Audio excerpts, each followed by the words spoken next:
হামজা দেওয়ান চৌধুরীর দুর্দান্ত ফ্রিকিক গোলে লিডের পর জোড়া গোলে পিছিয়ে যায় বাংলাদেশ।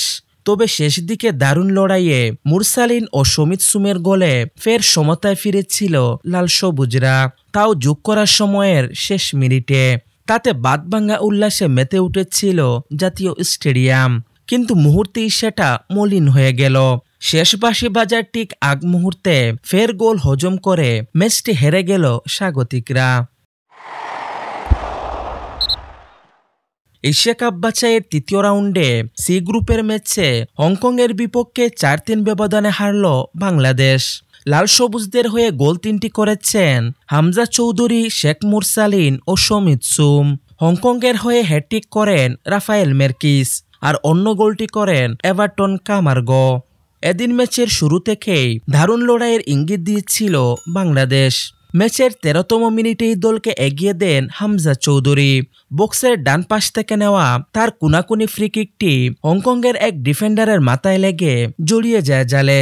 স্কোর লাইনের এগিয়ে থেকে প্রথমার্ধের বেশিরভাগ সময় নিয়ন্ত্রণে ছিল বাংলাদেশ। তবে প্রথমার্ধের যোগ করার সময়ে কর্নার থেকে সমতায় ফেরে হংকং। বাংলাদেশের রক্ষণভাগের ভুলে গোলপোস্টের সামনে থাকা এভারটন কামারগো সহজেই বল জালে জড়ান। বিরতির পর মাঠে নেমেই আরও চাপে পড়ে বাংলাদেশ। দ্বিতীয়ার্ধের শুরুতে রাফায়েল মেরকিস অফসাইড ট্র্যাপ ভেদ করে হংকংকে এগিয়ে নেন।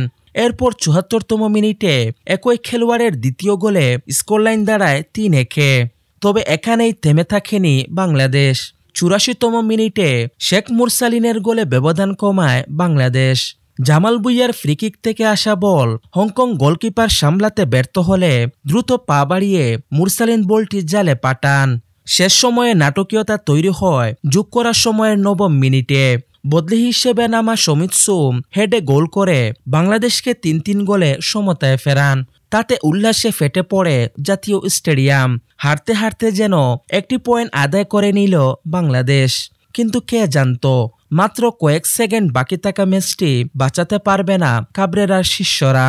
ম্যাচের একদম শেষ মুহূর্তে হংকংয়ের রাফায়েল মেরকিস হ্যাট্রিক তুলে নেওয়ার পাশাপাশি দলকেও জয় এনে দিলেন তিনি। আর তাতেই নির্ধারিত হয় ম্যাচের ফলাফল, বাংলাদেশ ৩, হংকং ৪।